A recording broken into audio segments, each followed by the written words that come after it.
Well, howdy there, Internet people. It's Bo again. So, today we are going to talk about the debt ceiling, the Senate, and two plans coming out of the Senate, and a little bit of bipartisan support. So, we're going to go through those and talk about how likely they are to get anywhere and what it all means.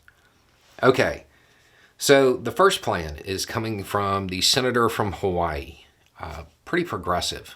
Can't remember his name right now. Brian Schatz, maybe? The general idea, repeal the debt ceiling. Just get rid of it. It is important to remember that the debt ceiling is not real. It's fake. It doesn't actually exist. When people in Congress are doing their little brinksmanship games like are going on right now, they often tell the press or tell their constituents that the debt ceiling is like the U.S.'s credit card limit. That's not true. That's not what it is.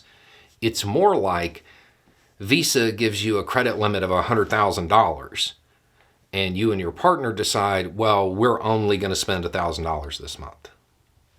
It's the $1,000 number, not the $100,000 number. Visa would not stop you from spending $1,020. The debt ceiling isn't real. So the idea there is to just get rid of it, make it go away, and that would force, in theory, Congress to deal with the budget in a more responsible manner. That's the idea. And it would eliminate the brinksmanship. Me personally, I think that's the right move.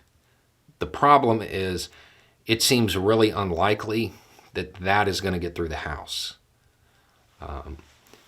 Republicans would just be giving up way too much leverage. There's nothing in it for them, even if it is the better idea. The other idea being floated is coming from Senator Tim Kaine, and that one is to change the way the debt ceiling works. Rather than Congress arguing about the debt ceiling every year or every couple of years, the president sets the debt ceiling every year. If Congress has a problem with it, they can block it. And they can change it. That's the general idea, just changing the order of how it works. Also, a much better idea because it removes the likelihood of this being used for ridiculous budgets. You know, you're not going to leverage the debt ceiling over a budget your party doesn't even want, as is happening right now. It would only be used in extreme cases. It allows the parties to retain a little bit of power, doesn't make them give it up, but it limits its use. This seems more likely to get through the House because those people who are, I'm not saying this to be mean, it is what it is. Those people who are more concerned about their country than their party inside the Republican Party, they'd be more likely to go for it.